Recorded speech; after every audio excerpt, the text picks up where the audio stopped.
যে এটা হচ্ছে ইস্টার্ন বাস টার্মিনাল।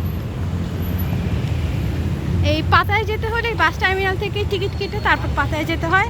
তো আমরা আজকে পাতায় যাচ্ছি, তো আমরা এই কারণে বাস টার্মিনাল আসলাম। এই যে ভিয়েতনাম, ফোনম পেন, দেখো এগুলো আছে এখানে। ভিয়েতনাম, কম্বোডিয়া এগুলোর বাসও কিন্তু পাওয়া যায়। এই যে দেখুন, এইখান থেকে পাতায় সব বাস ছাড়ে, কম্বোডিয়ারও ছাড়ে, ভিয়েতনামেরও ছাড়ে।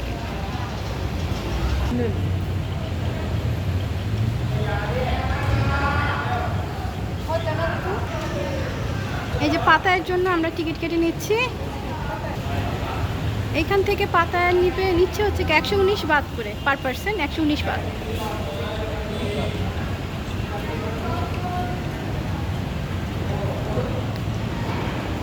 এই যে এটা হচ্ছে কি পুরো বাস টার্মিনালটা।